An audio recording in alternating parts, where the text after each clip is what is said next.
Good morning all of you. आज हम आपके लिए एक इम्पोर्टेंट वीडियो लेकर के आए हैं जिसमें हम गणित के त्रिकोणमितीय कोणों का मान सारणी ज्ञात करने वाले हैं। और जो 10वीं के छात्र हैं जो मेहनत कर रहे हैं तो आज के लिए वो उसका यह वीडियो बहुत ही यूजफुल होने वाला है। आप सभी आदमी इसको अच्छी तरह से देख करके आप अपने आप को यह देखिए कि हम कितना इस चीज से सीखें। ठीक है, सबसे बड़ी चीज कि इसको अगर आप स्किप कर देते हैं तो फिर आपको ये समझ में नहीं आएगा, क्योंकि इसमें छोटी छोटी जो बारीकी और बेसिक चीजें हैं जिससे आप फार्मूला आज बनाना सीख जाइएगा, उन चीजों को हम शामिल किए। ठीक है, तो आज आप इस मान सारणी को देखिए और आज इसको देख करके आप अपने दिमाग में इसे उतारने का प्रयास करें। यह बिल्कुल ही आपके लिए एक वीडियो हेल्पफुल होने वाला है, क्योंकि आज हम आपके लिए एक ऐसा वीडियो लेकर के आए हैं जो आपकी मेहनत की रफ्तार को बढ़ा देगा। और हम आपके साथ तब तक रहेंगे जब तक आप इसे सीख ना जाए। इसका एक दूसरा वीडियो भी हम लाएंगे जो आपके लिए बहुत ही यूजफुल होगा। तो अब बिना देर किए हुए हम इस मान सारणी को बनाने का तरीका सीखते हैं। तो ये पहला देखिए, ये 0 डिग्री है।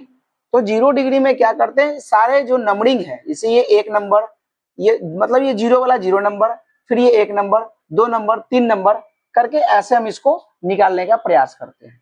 तो फिलहाल अभी इसको आप छोड़ दीजिए। हम एक बेसिक चीज हम आपको बताने चाहते हैं कि 0 बटा अगर 1 रहेगा, यानी ऊपर 0 नीचे 1 रहेगा तो इसका रिजल्ट 0 हो। ठीक है, लेकिन अगर ऊपर कोई अंक नीचे 0 होगा तो इसे हम अपरिभाषित रूप में जानते हैं, क्योंकि यह इससे यह भाग लग ही नहीं सकता। ठीक है, तो इसको अपरिभाषित माना जाता है। तो इन दो पॉइंट को आप अच्छे से याद रख लीजिए, आगे आपका इसका आवश्यकता पड़ने वाला है। तो ये 0 है, तो इसमें क्या करना है कि 0 में हम इसको 4 से भाग देंगे। ठीक है, हम इधर लिख के आपको भाग देते हैं कि 0 में इसको 4 से भाग देंगे तो क्या होगा, यह अभी देखिए नीचे अंक था, तो इसका रिजल्ट क्या हो गया, इसका रिजल्ट 0 हो गया। ठीक है, ऐसे आपको बनाना है। ये ऐसे तरीके से आप बनाइएगा तो आप जरूर ही सीख जाइएगा। इसको याद करने की जरूरत नहीं पड़ेगी, आप इसे सीख जाएंगे। ठीक है, तो आप याद करते रहिए। तो देखिए अब इसको, अब यहाँ 1, 0 के बाद ये 1, उसके बाद ये 4, और इस सभी को हमें मानों को रूट में रखना है। रूट में तो इसको 0 से निकाल तो 0 ही होगा। अब 1/4, तो 1 का वर्गमूल 1 और 4 का वर्गमूल 2 होगा, अर्थात 1 बटा इसका वैल्यू 2 होगा। एक इसको देखिए जरा, अब इसको क्या करेंगे, हम यहाँ दूसरा वैल्यू लेंगे और 4, सारे के नीचे 4 होने चाहिए, 0 1 2 3 4, इस तरह से हम बढ़ेंगे। ठीक है, तो 2 का वर्गमूल यहाँ पर √2 रह जाएगा और नीचे ये 4 का वर्गमूल 2 आएगा। चूंकि हम इसका क्या करते हैं, हरों का प्रमेयकरण करते हैं। ये वैल्यू नहीं लिखा था, लेकिन आप लिख करके बना दीजिएगा तो दिक्कत नहीं आएगा, लेकिन इस वैल्यू को हम नहीं लिखते हैं। इसको लिखते कैसे हैं, तो इसका हर का प्रमेयकरण पहले देख लीजिए। √2 है तो इसमें हर में रूट नहीं है, अंश में है, इसलिए अंश का प्रमेयकरण किया जाएगा, 2 होगा। इसको क्या कीजिए, आप √2 से दोनों तरफ गुना कर दीजिए। तो ये 4 का वर्गमूल हो गया 2 हो गया, यानी 2 हो गया, और ये 2√2 हो गया, तो इसे ये कट जाएगा, बचेगा 1/√2। तो यहाँ पर हम जो है इसके बदले 1/√2 भी लिख सकते हैं। ठीक है, इस तरह से आप यहाँ देख लीजिए, और कैसे इसको निकाला गया है इसको बढ़िया समझ लीजिए। यहाँ पर अंश का प्रमेयकरण किया गया है। अब इसमें चलते हैं, 3 यहाँ बाई 4 कर दीजिए, इसको रूट में कर दीजिए। 3 का वर्गमूल नहीं निकलेगा, √3 रह जाएगा, 4 का वर्गमूल निकलेगा 2 हो जाएगा। ठीक है, अब यहाँ देखिए, यहाँ 4 बटे हम इसको 4 करेंगे, रूट में रखेंगे, यानी कि 4 4 कटेगा 1, और 1 का वर्गमूल क्या हो जाएगा, वो 1 हो जाएगा। ठीक है, तो इस तरह से मेरा क्या हुआ, मान सारणी प्राप्त हुआ। एक बार इसे बढ़िया से आप देखिए, यही मेन है। एक बार आप इसे ज्ञात कर लेंगे तो आगे आपके सारे चीज बिना निकाले हुए आप प्राप्त कर सकते हैं, ये मेरा दावा रहा है। ठीक है, तो चलिए अब इसे हम इस मानों को हम मिटा देते हैं।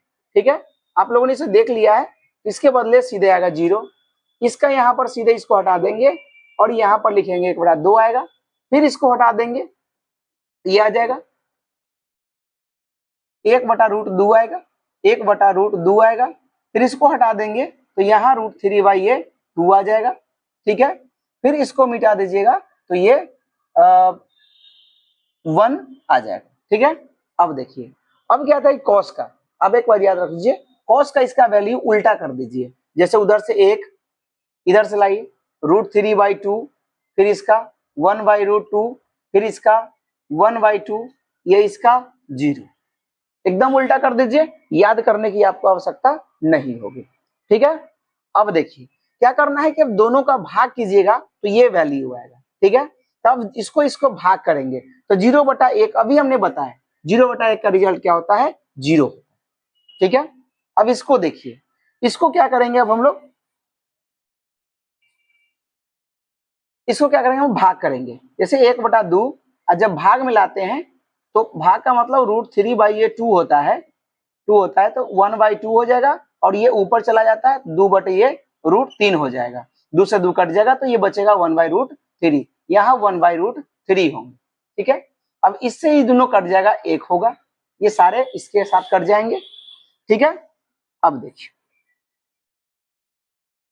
ये इसको भाग देने पर ये कट जाएगा, अब √3/2 और ये 1/2, तो देखिए √3/2, इसको उल्टा कर दीजिए, भाग में उल्टा हो जाता है, 2 ऊपर 1 नीचे, इसे ही कट जाएगा, सीधा √3 बचे, नीचे का कोई वैल्यू नहीं होता है, तो सीधा रूट क्या बचेगा, √3 बचेगा, √3 हो गया। अब अभी आपको बताया है कि 1 में 0 से भाग देंगे, तो नीचे वाला देखिए क्या है, क्या दिए इसको, अपरिभाषित, ये रह जाएगा, देखा 1 निकालना है और दोनों फिर बाकी आगे बन जाएगा। 10 का कैसे निकाले हमने, तो इसको और इसके क्या करना है, हमको भाग करना है, और भाग करने के बाद हमें ये मान सारणी प्राप्त हो जाते हैं। ये अच्छे से आप एक बार देख लीजिए, 1-2 बार रिपीट कीजिएगा, आपको याद हो जाएगा। अब इसको देखिए, तो आपको पता है कि साइन का उल्टा कौशिक होता है, ठीक है, साइन का उल्टा कौशिक होता है, तो हम क्या करेंगे, इसके उल्टा वैल्यू को रखेंगे, जैसे मान लो कि इसके नीचे 1 है, तो अब हम क्या रखेंगे, यहाँ पर 1/0 रखेंगे, और 1/0 का वैल्यू आप वहां देख सकते हैं, क्या लिखे हैं, अपरिभाषित लिखे, ठीक है।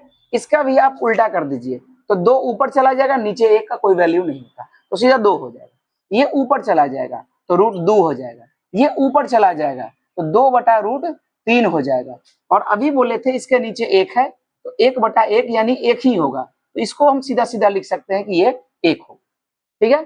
ठीक उसी प्रकार से इसका भी उल्टा वैल्यू कर दीजिए, इसके नीचे 1 है, ये 1 ऊपर जाएगा, तो इसका भी 1 ही होगा, 1/1, तो इसको ध्यान रख सकते हैं, ठीक है। इस सबको ऐसे करके समझने से आपका बनाने का तरीका याद हो जाएगा। फिर इसको क्या करेंगे, इसको ऊपर ले जाइए, तो ये हो जाएगा 2/√3 हो जाएगा, फिर इसको ऊपर ले जाइए, √2 होगा, फिर इसको ऊपर ले जाइए, ये 2 हो जाएगा, अब इसके नीचे तो फिर ये 1 ऊपर जाएगा, यानी 1/0, तो अभी हमने 1/0 का मान क्या बताया आपको, अपरिभाषित बचा, ठीक है। ये वैल्यू आप देख लीजिए, वहां लिखा हुआ, उसने उसको बता दे शुरू में कि वो बहुत अच्छा इंपॉर्टेंट है, आप उसको ध्यान रखेंगे। अब आगे बढ़ते इस सारणी, फिर हम इसका उल्टा करेंगे, इसके नीचे 1 है, तो 1 को ऊपर भेज देंगे, 1 अगर 0 होगा तो क्या लिखाएगा, अपरिभाषित लिखाएगा, अपरिभाषित लिखाएगा। फिर अब इसको देखिए, 10 का उल्टा ये लिखना है, तो इसको ऊपर कर दीजिए, तो √3 हो जाएगा, इसको ऊपर नीचे कीजिएगा तो 1/1 यानी 1 ही होगा, इसको ऊपर कीजिएगा तो ये 1/√3 हो जाएगा, और अपरिभाषित है तो यहाँ तो अपरिभाषित छोड़ दीजिए। तो इस प्रकार से आपने देखा कि कैसे हम मान सारणी को आपके सामने निकाल के रखे हैं। आप लोग इसको देख करके पूरा मेहनत कीजिए, जोरदार मेहनत कीजिए, और इतना मेहनत कीजिए कि आपको ये मान सारणी परीक्षा में दिक्कत न करे, और सारा का सारा इस पर आधारित क्वेश्चन आपसे बन जाए। आप पूरा मेहनत करके इसको अच्छे से याद कर लीजिए।